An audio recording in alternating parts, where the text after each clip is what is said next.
it flooded the basement area where I have been staying, to the point where I'm in ankle deep water. This is the Deep Dive with Adam Roa.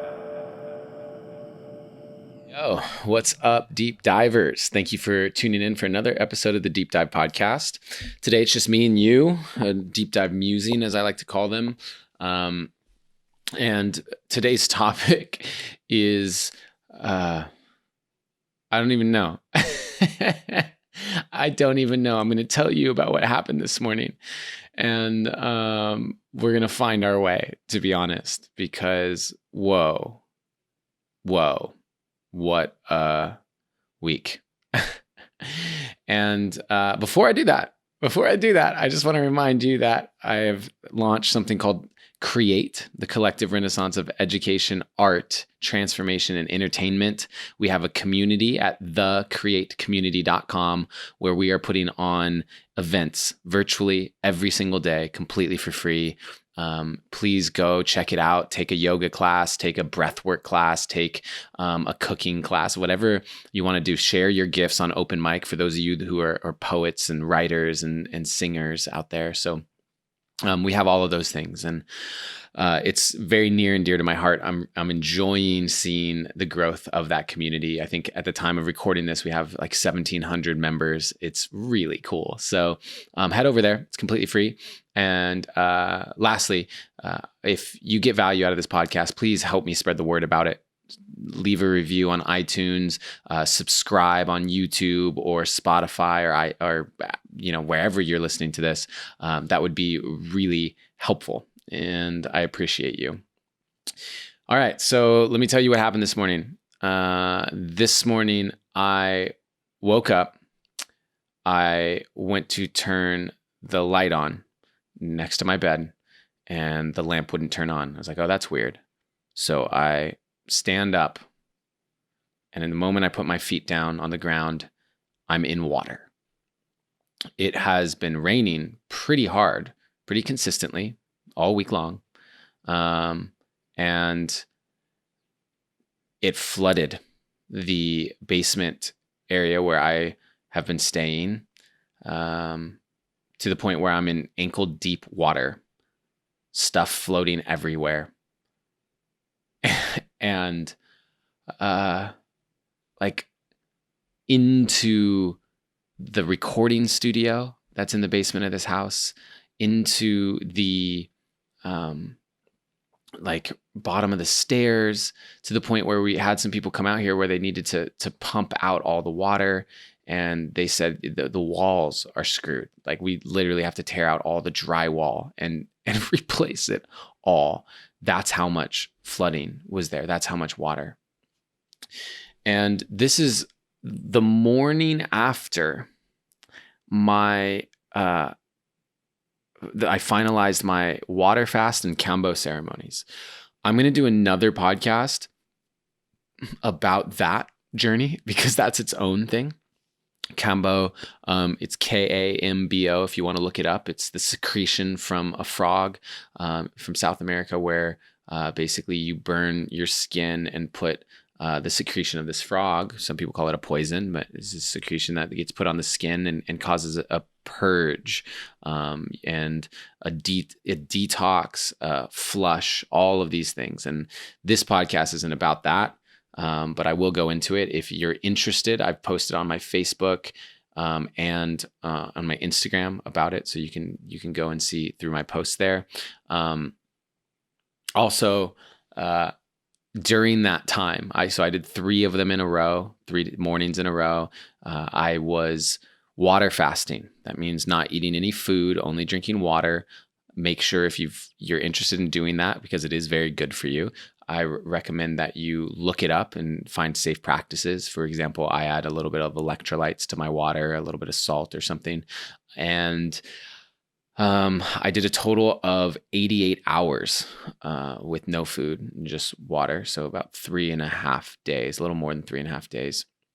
And man, I was feeling it. It was very, very rough for me.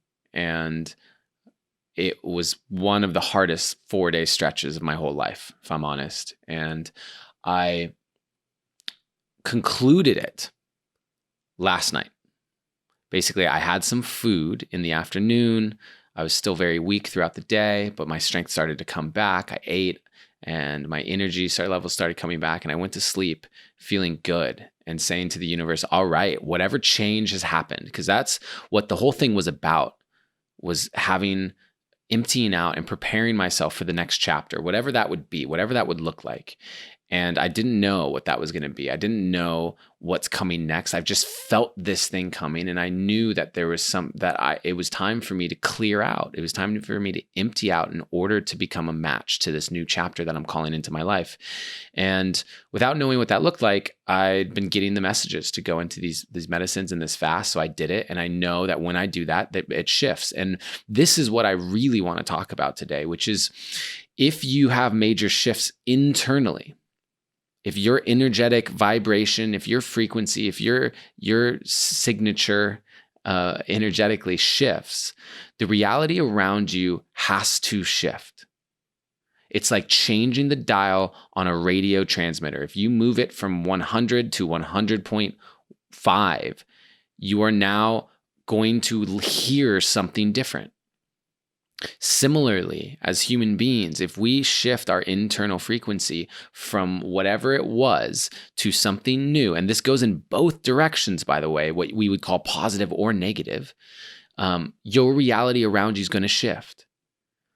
If you eat a bunch of crappy food, if you watch a bunch of fear-based media and news, if you mistreat your body, you are going to adjust your frequency in a direction that will, the world, let's just call it, I don't like using positive or negative. I don't generally subscribe to those words. I don't also like using higher or lower because it implies some form of like better. But for the sake of this conversation, I'm going to go with higher frequency, lower frequency. Okay. And so if you do all those things and you lower your frequency, the reality around you will shift in order to reflect back to you your lower frequency. You are going to have things that happen that are not what you want to experience. They aren't pleasant. They are simple things. Like you could get a stomach ache. You could, break out your skin. You could, have nightmares. Those are simple examples, but the examples go so much further than that. And similarly, if you are going in the other direction and you are having positive shifts and you're raising your vibration, the world around you has to respond and shift so that the reality you're in is at a higher vibratory state to match you. And this morning when I woke up and I stepped into that water and I finally found the light switch, turned it on, and I looked around at all the stuff floating. And I looked at the recording studio where I had recorded my album, my Permission album. I don't know if you even know, I have an album of my spoken word poetry turned into music, but it's called Permission. I'm incredibly proud of it. You can get it at adamroa.com if you're interested. And I spent 3 months working on that album in this studio to see it flooded, to see all of the amps and all of the wires and everything, like all of the gear that's on the ground. It was sad and it was frustrating. And the first thing that happened was I was flooded with gratitude because I realized how I could have stepped out of that bed and gotten electrocuted. I could have stepped out of that bed and there been one of those wires out of all of that gear and all of that equipment that had been on the ground that I was just a little bit frayed or something, and I could have died. Totally possible. All of the surge protectors and outlets, and I was so grateful. And then I just laughed. I laughed. And then I got mad and I hit the wall and I screamed. And then we just started going to work and picking everything up and moving everything out of the room. And then after that, I put on some swim trunks and I went outside into the rain and I started jumping up and down and doing some Wim Hof breathing and push-ups and shadow boxing and all of these things to move the energy out of my system, and looking up at the sky and saying, what do you want from me? What are you asking from me? It's very clear that something is happening, that something is shifting. And here I am, having just answered the call to go through 88 hours with no food and 3 incredibly intense Kambo medicine ceremonies. What more do you want? And letting that frustration out and getting into that space of saying, I'm not fighting you. This frustration is not me fighting you. This is me asking what you want. Let me know. Help me understand. And then I went upstairs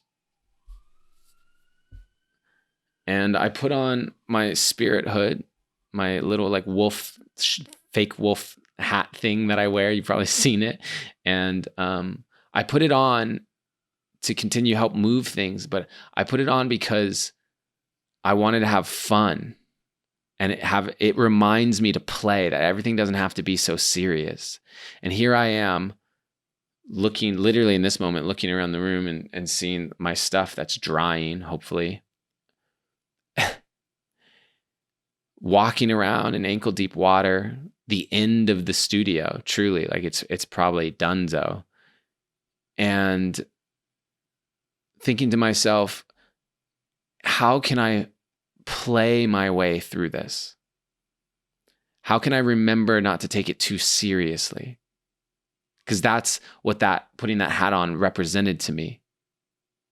That was a way of me saying I can choose how I respond. And that's what I want to get across to you today is when we shift, reality shifts. When reality shifts, we get to respond. When we respond and shift, the reality around us responds and shifts, and back and forth and back and forth. This is how we co-create our reality. This is how we become the creators of our reality, because it is always going to reflect back to us and give us an opportunity to respond. I know that this is all working for me. The reality around me, like I am constantly moving in the direction of what I am either consciously or unconsciously calling into my life. Always. That's why it's so important to get on the path of personal development, because what that really does is it gives you the opportunity to become the conscious decider of what the mountaintop is that you want to move towards. And if you're not consciously participating in that experience, then it's all unconscious. But consciously or unconsciously, you are moving in a direction. You're not stagnant. You are moving somewhere. You are on the boat and you are headed somewhere. And I know that it's always taking me where I desire to go. And I consciously create that as much as possible. And I know there's an unconscious part of me that's very much at play. And one of the things that I know consciously, unconscious, that I want is to be happy. Truly happy. As someone who's struggled with depression, as someone who's gone through sexual abuse and all the various things, like I want to be happy. I want my life to look like happiness as much as possible. And so guess what? This is taking me in that direction. My house I'm living in, flooding, the end of that recording studio,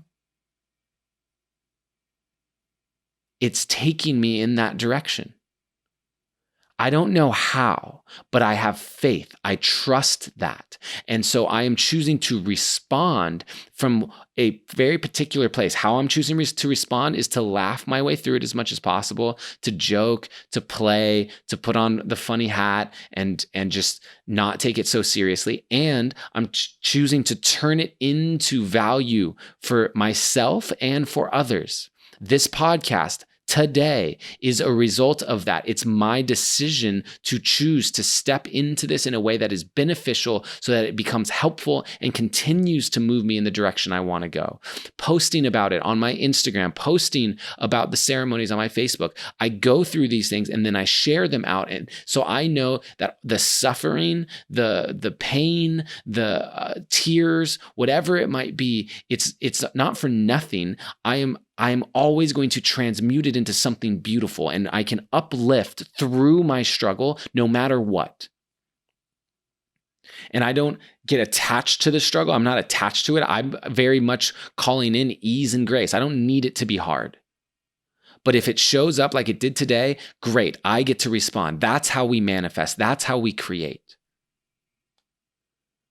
So right now, collectively on this planet, at the time of this coronavirus, we are, as a human just family, we are collectively in a state of discomfort and stress and a broken routine and kind of floating a little bit, not sure what's going to happen. And guess what? How do we respond?